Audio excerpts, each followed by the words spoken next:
Well, folks, welcome to one more edition of Politics and Random. Egberto Will is your host on a very, very, very, very sad day.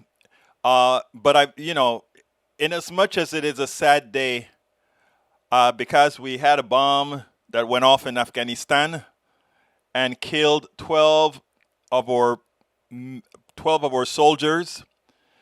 It also killed quite a few Afghans. So it's a sad day. But you know what's interesting?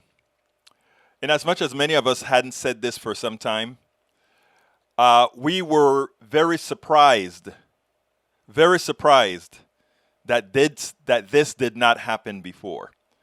The pact, the negotiations that occurred with the Taliban seem to have paid off for the most part, which allowed 104 or more thousand people, mostly Afghans, to leave Afghanistan. So, but it is sad that 12 people had to lose their lives today.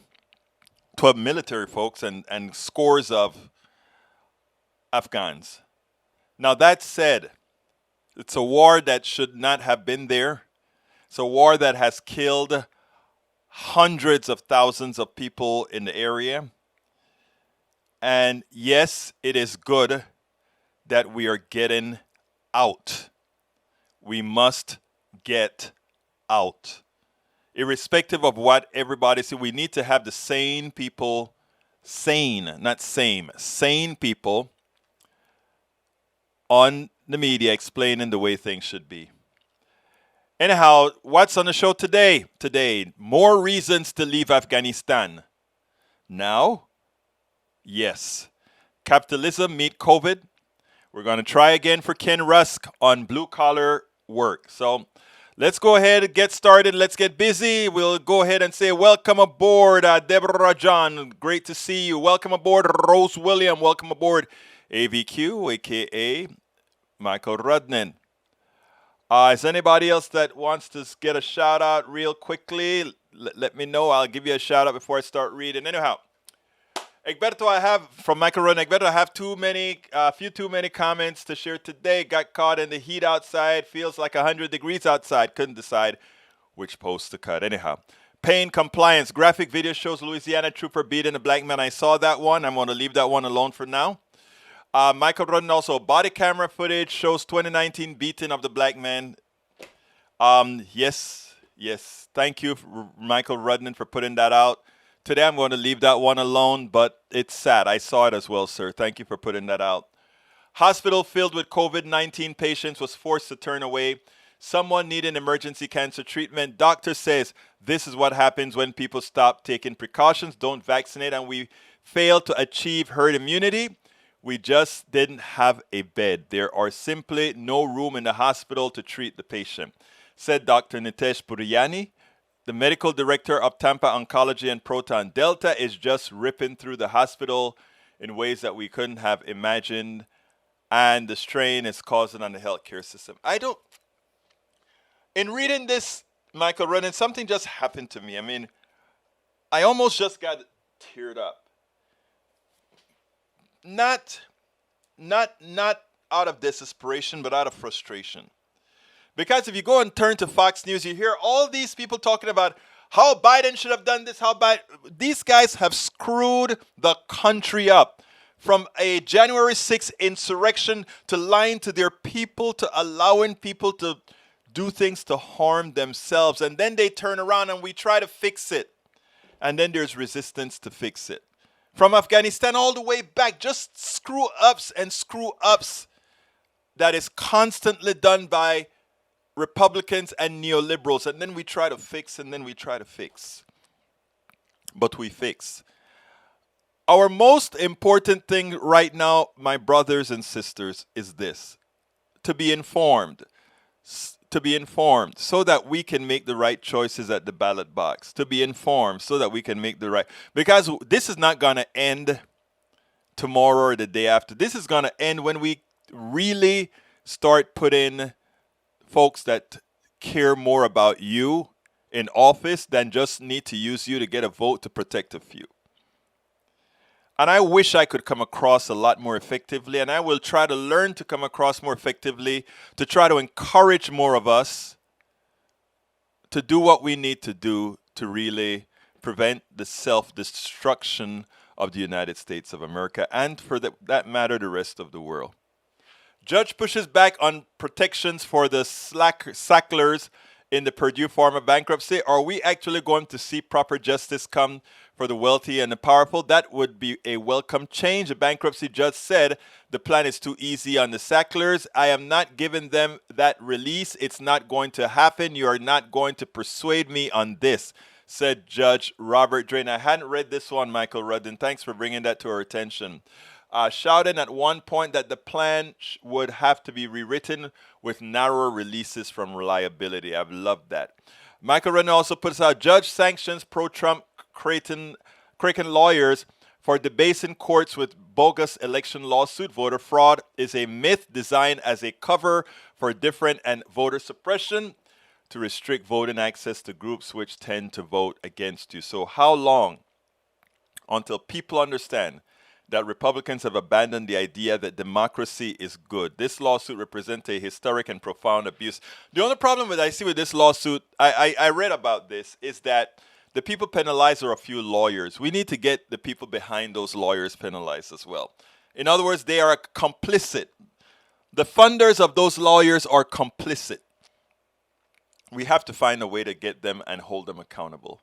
The House has passed a bill to restore the Voting Rights Act. Every single Republican voted against it. Every single Democrat voted for it. Robert Wright says today it's democracy versus authoritarianism, voting rights versus white supremacy. There's no reasonable center between these two positions. No justifiable compromise. Equating them is misleadingly dangerous. Democracy for sale analysis ties corporate consolidation to increase lobbying. When money buys power and policy, that's not democracy, that's oligarchy, plutocracy. That's what we're fighting against exactly. The report emphasizes that the bigger companies get more powerful, the more powerful they become. A large majority of Americans distrust concentrated economic power, and criticism of the world's largest companies is a regular part of discourse within America's political parties and around the world. You guys can finish that out. The Supreme Court gave Trump leeway on executive actions. Biden wants the same treatment. Well, I have to do some more research on that, because this last law that we are all complaining about, apparently the Supreme Court did the same thing to Donald Trump. I have to do more research before I read up on this one here, Michael Rudnan. So let's hold on that one for now, because there were a lot of victories that you remember we got during the Trump administration, and I want to compare those before I just wholeheartedly. Now, the Supreme Court, don't get me wrong, it's a conservative Supreme Court. It's a Supreme Court that I think will ultimately vote in the fascist direction. Now, this particular issue with the immigration change, I need to make a comparison with that with how they sustained Obama's ruling against Donald Trump. I'm not sure. And remember what I promise every one of you, that I'm not just shooting from the hip. I want to give you well thought out commentary, not just shooting from the hip. Deborah John, 12 military dead, hundreds injured, hundreds of Afghanis killed. Yeah. Okay, let's continue. Content creators are the driving force behind tech platforms such as Twitch and the like. They generate copious amount of content, set trends exactly. All right. Michael Rennan, neoliberals and right-wingers, was the $2 trillion you blew worth it? Was it worth it? Anything against? Egberto, mind putting this screen up? Oh, I'd love to. I'd love to put that up, Michael Rudden. I think it's an excellent screen. There you go. There you go.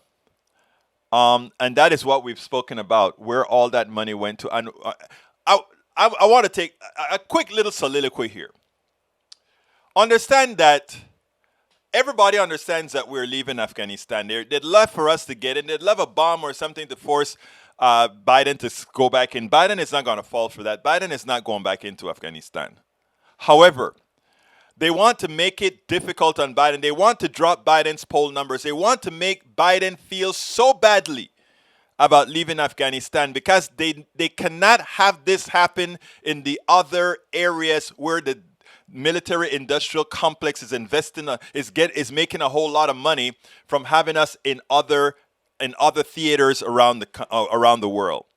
So understand what is happening right now. We know that Afghanistan is gone, but the reason why the plutocracy and all their peons are making it so difficult, why they're all attacking Biden right now, including neoliberal Democrats, why they're attacking Biden, is because they want to make sure the next time Biden thinks about shrinking the forces and bringing them back home and going back to domestic policy where we invest in people, invest in infrastructure, invest in the things that matter, they want him to think twice. You're going to take a lot of flack, a lot of hell. That's why we have to have. It's not about us liking neoliberals. Somebody we once called a neoliberal. We have to play a strategic game, and we have to get. I was on a DFA call today, very important DFA call today, and I want you guys to know that we are going to be out there doing the job, but we also need you all. So please stay engaged. Please stay engaged. What about the doctor in Florida posting his social media paying $50 for not sending their students to school? Ridiculous. Michael Rudden and Public Citizen, don't be fooled. Endless war is a multi-trillion-dollar business. You're reminded that the Afghanistan war costs $300 million a day for the last 20 years. Without Trump's lawyers being complicit, Trump would have been in prison. Absolutely so. All right, I'm going to try to get to Paul Fleming checking in from ATL, E2247. Welcome aboard. Thank you guys all for being here. I'm going to try to get to our videos, but the first one I want to get to, the first video I want to get to, Carl Cox, military-industrial complex supporters love only death, not life. Well, and they like money, and death, it brings them money. All right, the first one that I'm going to show you is, I called it the vaccine. The unvaccinated would fight and beat down government. Government is scared of the unvaccinated. They're scared to force them to vaccinate. But you know who isn't?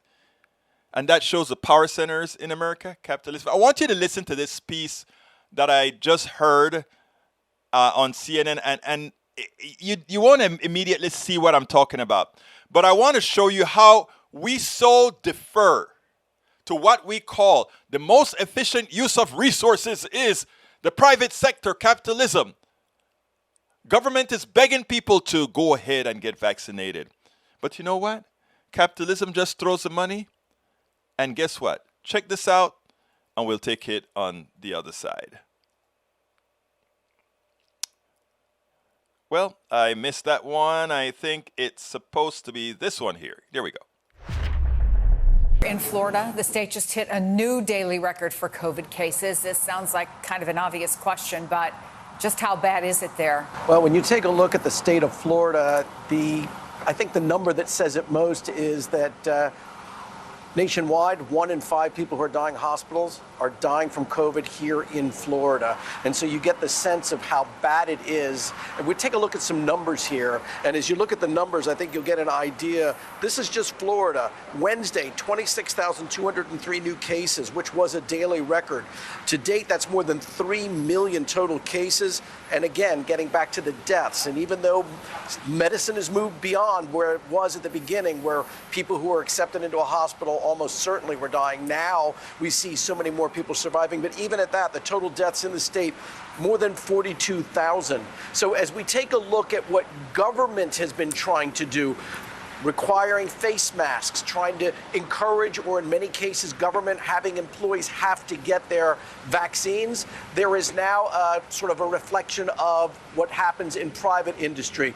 This is capitalism, the free market determining how things are going to go forward. You can see Delta Airlines over my shoulder. I'm here at the airport because Delta Airlines has now announced that its 74,000 employees will be enticed to go ahead and get the vaccine.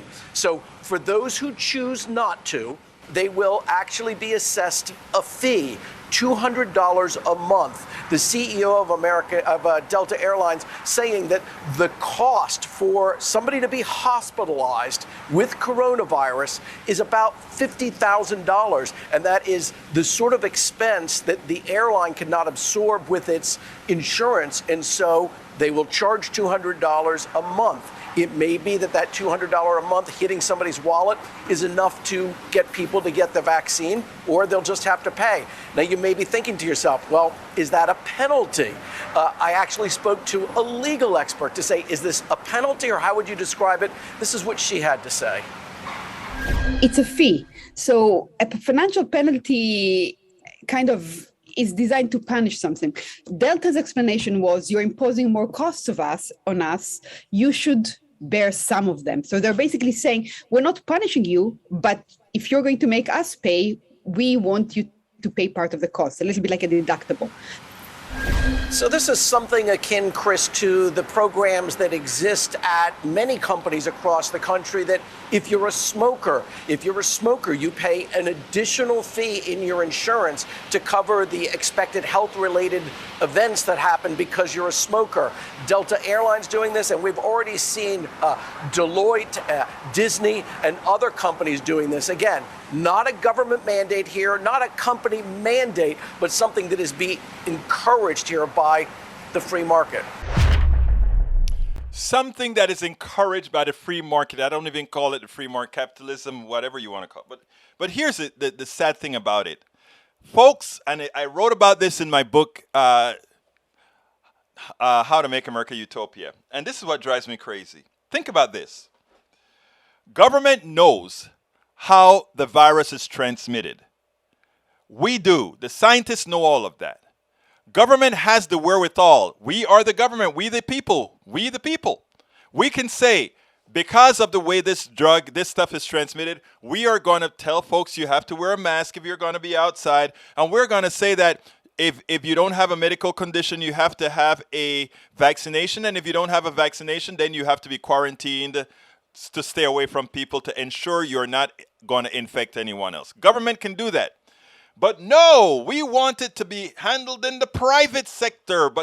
So government, we the people can't save ourselves, but the private sector comes out and says, oh, this is hurting our bottom line too badly. So we are going to take it into our hands and we're going to penalize you $200 a month if you don't take it. And if that doesn't work, we will impose, as the capitalist system, the penalty on you. The mandate on you. I mean, this is a subtle thing here that I want folks to understand. How we have taken away the public good away and given it to those who run the private sector, the plutocracy. We could have saved hundreds of thousands of people if we had just done the right thing from we the people. But we the people were not allowed to tell we the people that everyone should wear a mask, and those who would not be adversely affected get a vaccine. We couldn't do that. But private sector can do as they please because it's going to affect their bottom line. I think it's sort of amazing how the system works. Anyway, we've been talking about Afghanistan, and we have a lot of pundits out there. And these pundits are given a lot of not misinformation, but bad advice. And I want you to listen to what our friend McCaffrey has to say, and then we'll take it. Or rather, not McCaffrey, this pundit. I want you to listen to this pundit, the bad advice from this pundit, and then we'll talk about it on the other side. First, let me make clear, the moral tragedy of our country leaving behind so many Afghanis who supported our efforts over the past 20 years is nothing short of tragedy, and it is a stain that we will both have to live with and try to recover from. With respect to the Taliban and their pledges of security, I think it's whether it's risible, it should not be taken very seriously. I do think that the Taliban of today is different from 2 decades ago, but do I think they will be enlightened? Do I think they will allow a civic society to prosper? Do I think that they will protect and honor individuals who served in the Afghan National Forces and police? Absolutely not. I think those people are very much at risk. That does not answer the question of, can we work with the Taliban in very narrow ways?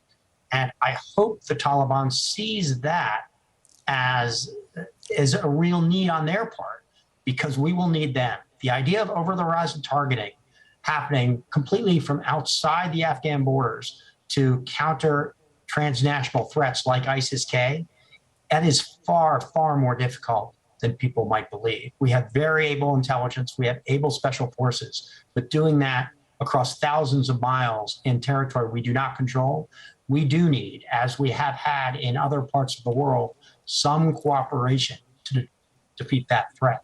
And the question is, will the Taliban do that?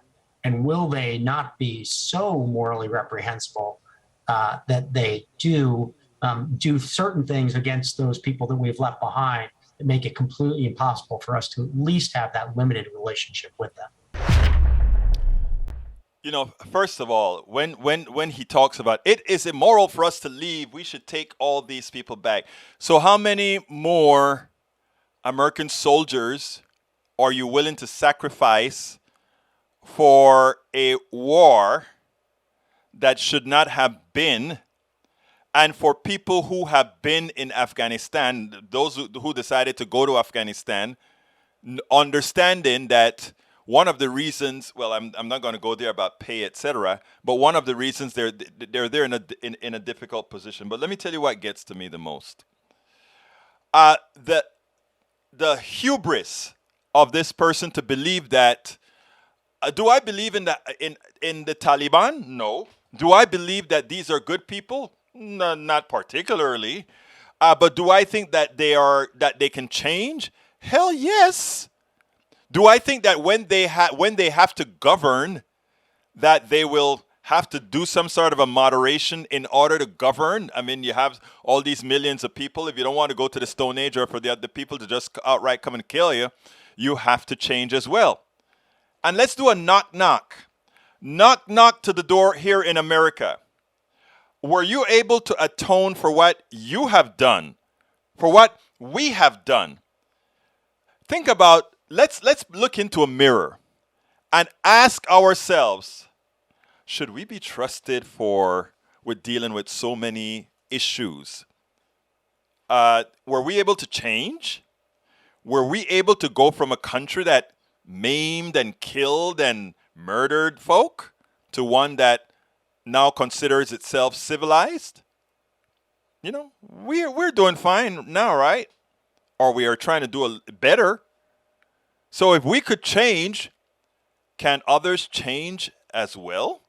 So let's be clear here. Now, when it comes to General McCaffrey, I like what the general had to say. I want you to listen to this, because he is making a lot of sense. A lot of people want to go ahead. Let's open Bagram again because we need to fight. There's something happened. They bombed us, etc. Not looking at reality. Listen to General McCaffrey. What do you make of the criticism that this likely would not have happened if the Bagram Air Force Base was still open, that was a far more fortified environment with, what I believe was multiple runways? Is that a fair criticism? Look, the Biden administration chose to pull all 3,500 troops at the time out of Afghanistan, triggering a cascade of events. That's behind us. I've heard several of the cognoscenti on TV talking, to include Congressman Kinzinger, talking about recapturing Bagram. That would be the biggest airborne operation since World War II. It's not even remotely going to happen. It's off the table. Right now, we got one brigade on one runway on the edge of Kabul. I've heard a lot of people talking about nightmare scenarios. If we stay against the will of the Taliban, on Wednesday morning, the nightmare scenario is light machine gun fire and a dozen mortar rounds closing down the air evacuation of our forces, at which point we got a real problem. So I think we need to ignore a lot. The poor president's got to ignore these voices, continue the extraction of the U.S. military on the ground, and then look at the consequences and deal with the next steps, to include millions who will cross the frontiers into Iran, Pakistan, Tajikistan, and elsewhere. And we probably owe them a serious humanitarian effort in those countries. As we learn more about who was responsible or what group was responsible for today's attack, I mean, in general, does the U.S. retaliate? What does that look like? We talked earlier in this hour about how resources are limited, finite certainly in Afghanistan, and that makes weighing priorities even more of a complicated decision-making process. You know, there have been a lot of discussions about Taliban 2.0, which makes me sort of laugh every time I hear about it. These are some of the most brutal, chaotic factions imaginable. Haqqani himself is a criminal more than he is a jihadist. There's very loose control over the Taliban elements that are out there, never mind the few hundred operatives of ISIS-K. We don't have good targets. We're not going to use air power in downtown Kabul or Tomahawk missiles. So basically, again, keep your eye on the challenge here. The challenge is complete the extraction of U.S. forces and then deal with the consequences in a sensible way. And that is a sensible man. And that is what we should follow. And there's one other thing that he had to say on another segment, and that I want you to see, because a lot of folks think, oh, we can somehow go back in. We can somehow make things better in Afghanistan. He has the final word. If you were in the Oval right now advising the president, what would be the advice that you would give, given the deaths of 12 service members, given the intel that says there are continuing threats of suicide bombers or vehicles being used in that way? What's the advice you would offer the president now in terms of how we move forward today and potentially in the days ahead? Well, one of the most important things General McKenzie said was those troops are there to defend the evacuation in the airfield, not themselves. These are some hard soldiers and Marines. There's a lot of them on the ground. So I don't think that will be a factor going forward, certainly not in the chain of command. The problem is, right now, what is the likelihood of the continued evacuation getting Americans, many as 1,500, mostly all over Afghanistan, and their families to the airport and out? Pretty minimal. So it's time now to focus on a professional, logical extraction of the forces. And the president shouldn't listen to the voices telling him to ignore all this, stay on for an indeterminate period of time, re-enter with more forces. That's nonsense. This war is over. That is the point. This war should have been over 20 years ago when it started. This war is over. Thank you, Brother Biden, for finishing this stuff off and getting the hell out of there. And let's use this as an example as a second Vietnam that needn't had been. Let's remember that. Now, let me go to the things real quickly. I see we hear there's I really wanted to tackle.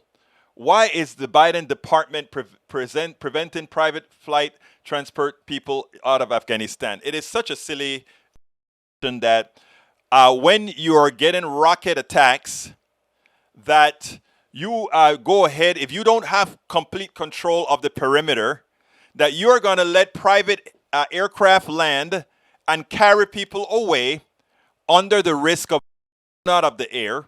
And when they're blown out of the air, what are you same people who are saying, why don't you let those private planes come on in and take the people out? And when they're blown out of the air, you're going to say, why didn't you protect the planes? Because you can't protect planes that were not designed to have anti-aircraft or support for anti-missiles coming to it, etc. That's the reason why. It doesn't take rocket science to figure that one out, my brothers and sisters, okay? So CSAC, that's the reason why you want to stop the private things until you can feel secure that you can secure them by having decoys to protect them as they take off. If you don't have that, you can't do it. Punto y final. Yoel Anderson, war industrial complex friendships once again showing their corruptive head. Exactly. Wait, Taliban have surface-to-air missiles. Oh, yes, that's not good. Exactly. That's why I'm saying what we have are the military planes. They are taking off I forgot what you call it. It's anti-fire kind of a thing that they leaves with. Mike Cisak, BS, it's not that. They needed State Department diplomatic papers to leave Afghanistan. They refused to give them papers. And why they refused to give them papers? Because, again, use your head, my brothers. Because it would be a risk, of course. It doesn't take degrees of indirection to figure that out, Mike Cisak. Come on now. I know you're better than that. I know you're better than that. Rose says, now that we've shown the world, this one I wanted to read, very important. Now that we've shown the world how foolish, inept, and gullible we are when faced with a deadly disease, we definitely have handed bad actors a playbook to follow. I'm sure that Russia, North Korea, etc. are gleefully enjoying our COVID struggle right now. Terrorists are using bombs, etc. But it's a lot easier and less expensive to bring in a deadly virus. If searched, no one would find any weapons on them. But they sure could kill us because of who we are. It's that simple. It's that simple. Carl Cox, Trump is as more to blame for the Afghan disaster than... Look, Trump opened the gates. 5,000 Taliban were let out of jail. 5,000 Taliban. The leader of the Taliban went out of jail. Mike Pompeo standing up there signing deals with the guys. We're just completing a treaty. Anyhow, and listen to the person that I had. This is very important. One last one. Daniel Ledo. And what is the problem for people who accept the risk for saving lives? I don't even know if that makes sense. Taliban has occasionally brought down helicopters and rockets, propelled grenades, or small arms fire. They have never acquired the high technology surface-to-air missile capabilities. Let's see. Michael Stevenson says, where's their army and president? I'm not sure what you're asking, sir, but let me know. But for now, let's go ahead and talk about blue collar. I was supposed to play this yesterday, and I didn't get a chance to do it. Let's go ahead and play this, and then we'll return. Welcome to Politics and Random. Egberto Will is your host. Today we have a very special guest, Ken Rusk. Ken Rusk is a blue-collar construction business and... Welcome to Politics and Random. Egberto Will is your host. Today we have a very special guest, Ken Rusk. Ken Rusk is a blue-collar construction business entrepreneur who has launched multiple successful endeavors over the last 30 years. For the first years of his young working life, he dug ditches for a basement repair company in Northern Ohio. Over the years, he dug his way to a good life, one shovel of dirt at a time, and is now teaching others to do the same. Ken is the author of Blue Collar Cash, Love Your Work, Secure Your Future, and Find Happiness for Life. Welcome to Politics Done Right. Ken, how are you doing today? I'm great. Thanks for having me. I really appreciate it. Well, look, man, actually, just looking at the name of the book kind of says something. You have the color blue in there, and you have the word cash, and you have blue collar. Those are, you notice I love blue. I like that. Yeah, I noticed that. Yes. That's so my favorite color too. Yeah, absolutely. So, and people like green, but anyhow, let me ask you this. First of all, why did you write that book? I think it's special in this time. It's very important. Why did you write the book? Well, it started out as something that I've been doing. I've been kind of, when you hire a lot of people for a living, especially people that have their first, second, or third jobs, and you end up doing almost becoming an involuntary life coach to them, which is great because you get to help them out with their first checking account, their first credit card, their first car, their first apartment, whatever, just kind of lead them through that initial process. And I've been doing it for a long period of time, working on visionary thinking and forward and future and all that kind of stuff. And I started writing a letter to my daughter, who actually got sick about 12 years ago. And she's better now, but she had a pretty challenging time for a while. So I started writing a letter to her about what I thought was important in life based on what I'd learned from running this company. And it kind of turned into an 80,000 word manuscript over the next 6 or 7 months. And people said, with the experience you have in coaching, and what you've done here, you should put this out there beyond the walls of your company and see what happens. And we got really lucky. We hit it pretty big with that. So. Well, let me tell you, first of all, what I love is that you're one of the entrepreneurs that are really self-made. Once I heard that you shoveled dirt, you shoveled and did that sort of a work, it reminded me of my formative years here in the United States coming from Panama, where I swept floors, washed dishes, etc. before I formed a company. Those are the entrepreneurs that I have a hell of a lot of respect for, because again, you know what it takes, you know what it took to get there. Now, right now, we have a tendency to push everybody to go to college. Not a bad thing, but tell us a little bit about that. It's especially since, according to all statistics right now, the baby boomers are retiring, and we're going to have a flood of opportunities that don't require a college degree, but require a hell of a lot of skills. Your point. Well, there's a lot to unpack there. First off, I think part of the problem was in the 80s, we got rid of shop class, where kids just, almost accidentally discovered things like, welding and carpentry, plumbing, mechanics, all those types of great trades. And if you combine that with, kids are now, instead of going in the backyard and building a tree fort with lumber and hammer and nails, they're building them on their smartphones, and they're not really getting that kind of earthy experience. So we're having a whole generation of kids that are kind of missing that opportunity. And if you pair that with the fact that colleges are really good at marketing themselves to the point where they say, if you don't go to college, you may not be successful, which nothing is further from the truth. So you kind of have that perfect storm of, you got to go here or else. And again, there's so much opportunity out there. And that type of thinking, that type of almost, again, perfect storm will actually create opportunities for people like us who are willing to do something with their hands. Well, I mean, that is so important. Now, you speak about we are going to be spending a hell of a lot of money on infrastructure in the next several years. But one of the issues that we're going to have to be concerned about is who's going to be able to do all those jobs that are going to need to get done. We have two things coming out. Baby boomers are taking off. We're having some immigration issues, and we have a whole lot of unskilled people who don't really know how to build roads and build bridges anymore. Well, that's an absolute fact, and that's why I called it a crisis in the book. I know for a fact that the average age of an electrician today is 55 years old. And for every 5 that are retiring, they're saying only one's coming online. I know that that's happening in plumbing and carpentry and welding and a lot of other places. So I'm really concerned about the fact that we have to start finding a way to turn the tide away from the stigma of working with your hands and really recognize it for what it is. I mean, if there's 167 million people working in this country every day, about 7 of those people do something with their hands. And yet we're trying to put 100% of the kids through college, which is really going to create an enormous load on supply and demand, but also an amazing opportunity if you're willing to get out there and do something.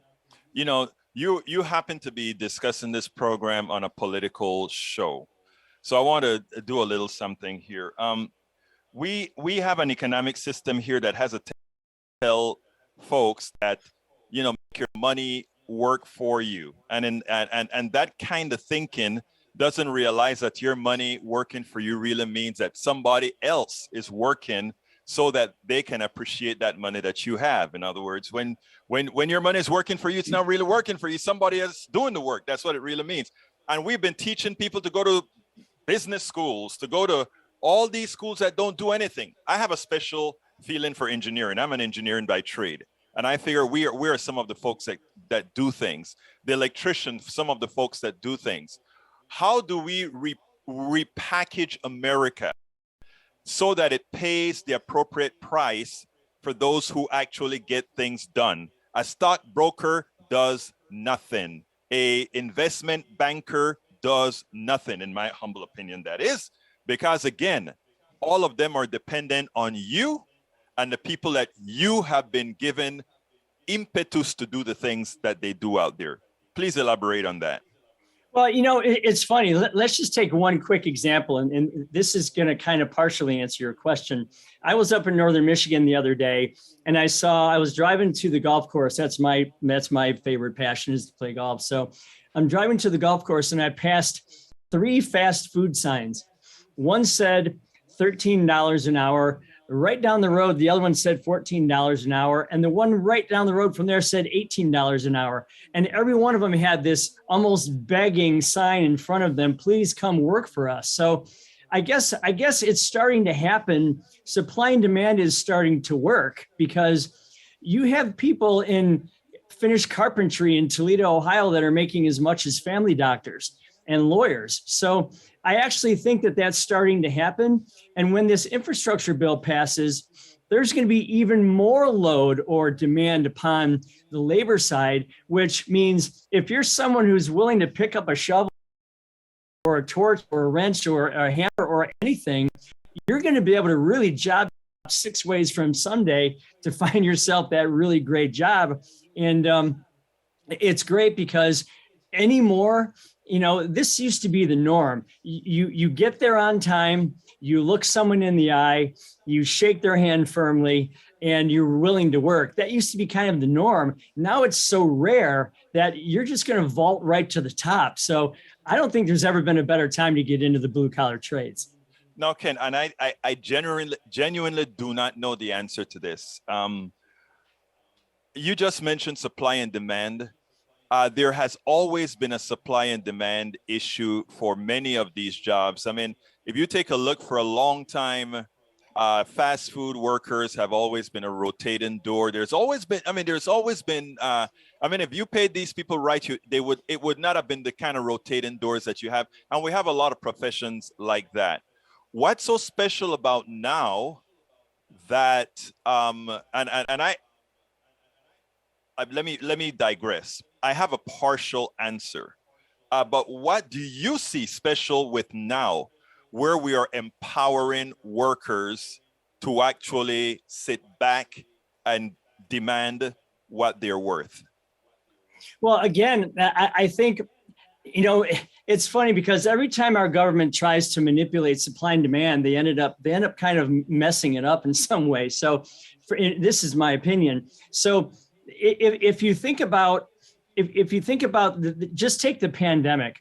Yes. The pandemic, in my mind, kind of made everybody a kind of stay at home, work on my house, work on my yard, live locally, celebrate locally, recreate locally. And that put an enormous amount of pressure on an already pressurized system. But what I think it did is it got people to realize, I don't need to spend my life in a minivan anymore. I can stay at home and have a great time with my family. And that caused a whole lot of home improvement things to happen, maintaining, repairing, fixing, replacing, whatever. So I think it just put a whole lot of pressure on those people who are already doing it, and having them understand, wow, I can raise my prices.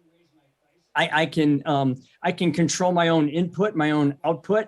I can control my revenue. So it's very quietly becoming the thing to do, because plumbers are making, 6 figures now, where before that wasn't the case. And I just think we have to get out of this stigma of, I was at a party the other day and there was parents hanging around and, well, my daughter's going to this college and my son's going to that college. And one said, well, what about what's her name's son? Well, he's just going to be a plumber. And I'm like, wait a minute, just going to be a plumber. I need to tell you what that means, because once you understand it, you're going to go, holy cow, why wasn't I thinking that way? So it's just kind of an awareness thing I think we need to fix. It's amazing because the return on investment on that plumber is going to be pretty huge compared to the return on investment of a doctor and what the doctor has to make. My daughter is in med school and she's going to have probably near $500,000 worth in debt, even though I paid her entire sure. Undergrad. It's amazing. But, so the return on investment, but based on a little tonality that I heard there about your maybe a little bit of abstention from the government, I want to posit something and then hear your response. Okay. The pandemic gave a lot of people, as you said, the opportunity to stay home. But it was not only the opportunity to stay home, but given that we needed them home, they were paid to stay home, which means they had time to ponder.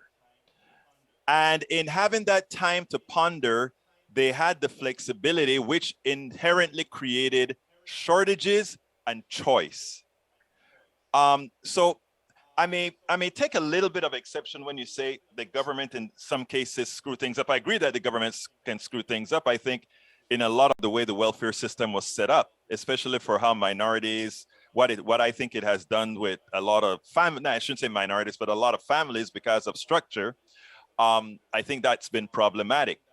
But also, I think there was a little bit of freedom given to people right now to effectuate exactly what you're talking about, don't you think?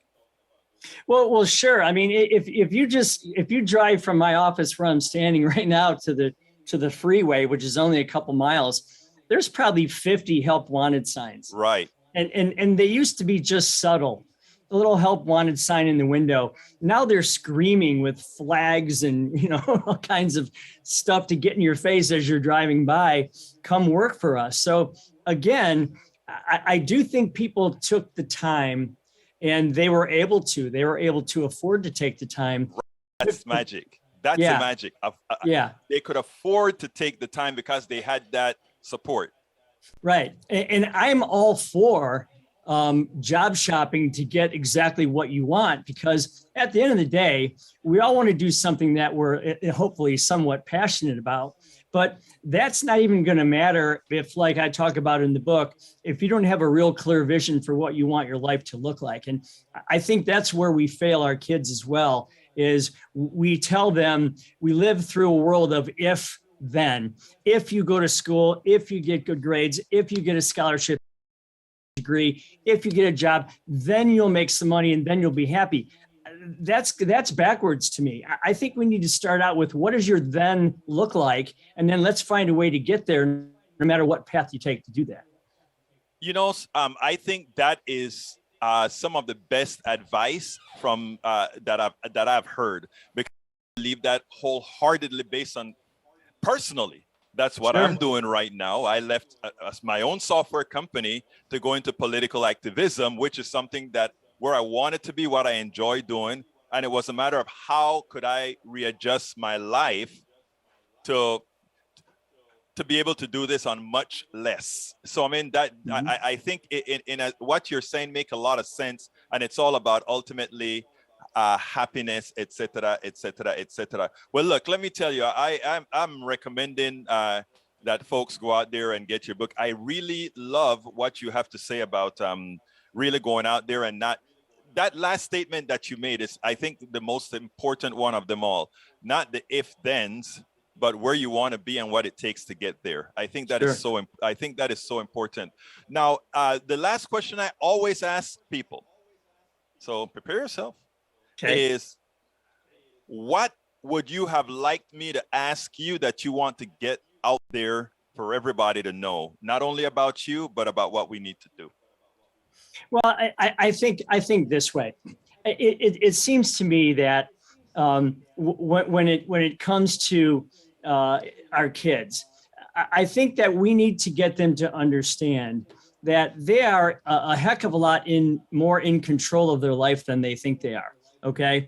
They have all these amazing options. They have all these amazing possibilities. If they just step back a second and get off of the corral of, I've got to do this or else. And I'm not an anti-college guy. I mean, if you're going to operate on my shoulder, or if you're going to engineer a building, or if you're going to teach people, or you're going to manage money, I get that. You need to know everything there is to know. But to blindly put everybody through there, I think is a challenge. So if kids are that, I can control my input, my output, I can control my revenue, I can control what I want my life to look like, they're going to lead much happier lives. And that's kind of what I've dedicated myself to do. I wrote this book not for the money, because I've been blessed already. And I believe that to whom much is expected, or much is given, much is expected.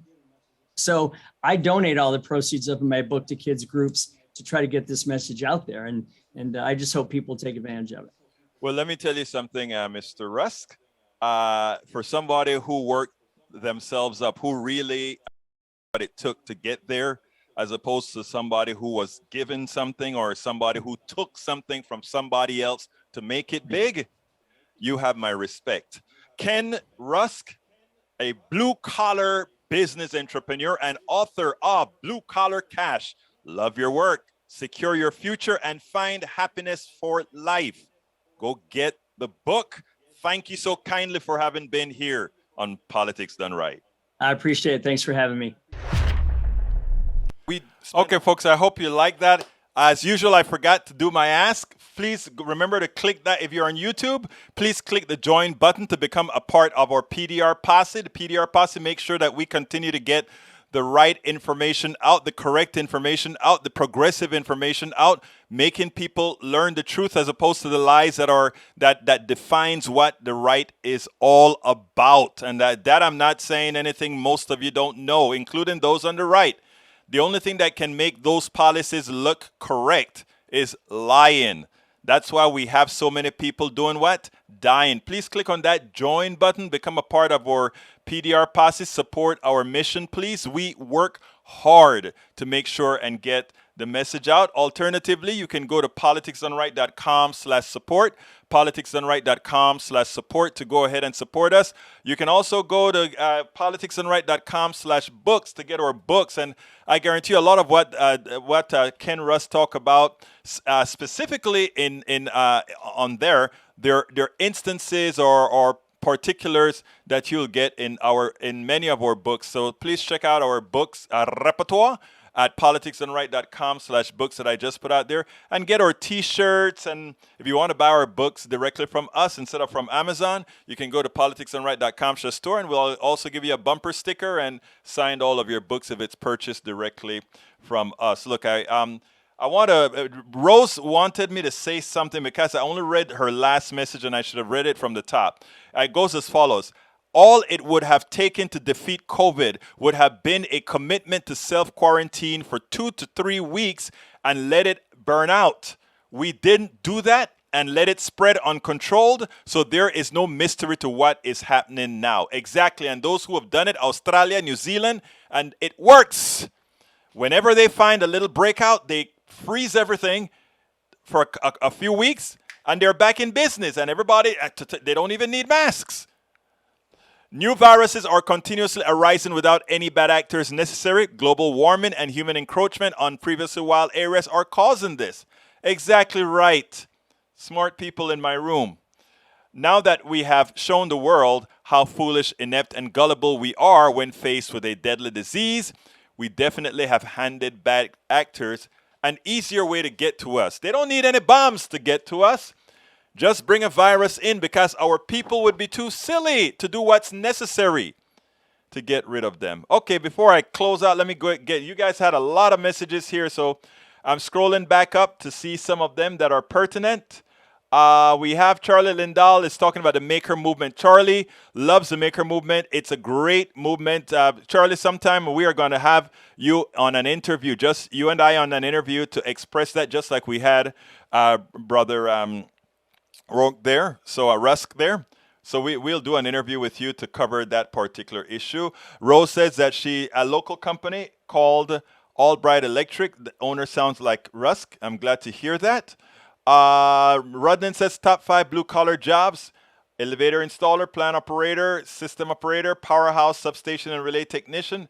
A lot of good blue-collar job. Welcome, Jessica Taylor, C. Johnson. Welcome aboard. Courtney, the SLP. Welcome aboard.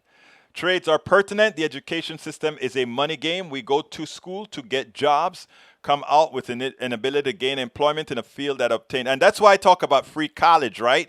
Because if they want a college education so that the stockholders can make money, then they should pay for it. They used to, when they used to pay the taxes, but they don't anymore. C. Johnson says also, when corporations pay for research, so we create people good at getting money more than people with great ideas. Interesting. Carl Cox, when the stock market goes up, most of the money paid dividends go to the mega rich. If the stock market goes down, the mega rich don't lose money. Happened during the Great Depression. They buy collars. They buy, again, the system is rigged. And that's why I said, what is the name of my book again? Name of the book. Take away How to Make America Utopia. Take away the economy from those who rigged it. And that's the whole idea. Take it away from those who rigged it. Let's see. Rose Williams says, we have another really good plumbing company, veteran owned in Wright Plumbing. Oh, you're being an advertising for them. Go for it. Go for it. I like good people all around. Minimum wage should be $25. Exactly, Courtney. If you go by productivity and inflation, it should be more than 25. Let's see what else we got here. Daniel Ledo, this is hilarious. As conservatives have been pushing to have people look at blue collar jobs instead of going into debt for a useless college degree. As Mr. Rusk pointed out, all college degrees are not useless. And what we're saying is those who want to go to college should be able to go to college, and we should be able to give those who needs a trade as well. I mean, it's not an either or an or, it's both. Carl Cox, Egberto loves America. Exactly, Carl. Thank you, my brother. TJ hates America. Based on what he says, it's obvious. Paying a living wage is not communism, not paying a living. You know, it's amazing how the right has taught their pew to believe so much less of themselves, or to believe that they deserve so little, as those who make it knowing so little or doing so little. It's amazing. And that is what I call insanity, right? And at a time, I was myself insane. I thought the stockbroker was somebody special who deserved it, not realizing he's nothing but a parasite. Think about it. Think about the definition of a parasite, and you see what I'm talking about. Continuing, I got to get out of here in a minute. I got to go interview Mitsinsun. So let's see. Michael said, leftists have been pushing to force the rest of us to pay for free college. Oh, boy. Sometimes I think many people choose to misinform. Pamela Siedelman. No, they don't have COVID. Please look at the, we'll look around. I'll take a look at that later, Pamela. I got to run through these real quickly. Okay, we got to get out of here. Look, folks, I know there are many places you can be, and you're here with me. Thank you so kindly for spending this time with me. Please support us. Please click that join button on YouTube. Please make sure that we can continue doing what we're doing.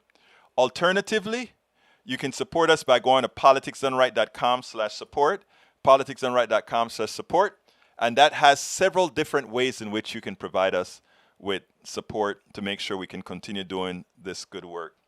And get our books, please, politicsdoneright.com/books, politicsdoneright.com/books. My name is Egberto Willies, and you know how I end this baby.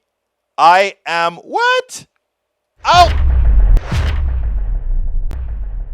We spend a lot of time deconstructing the news, trying to parse it into a form that everybody can understand. We try to find those little nitpicks where it flies above the fray, etc. If you really like these videos that we do, I want to ask a big favor. Please go ahead, number one, subscribe to our channel, and number two, please join if you can. Thank you so kindly for watching. Keep watching. Please remember to share. We must populate the entire internet with our progressive message, a message that we know is what most Americans say that they want. So help us, please join.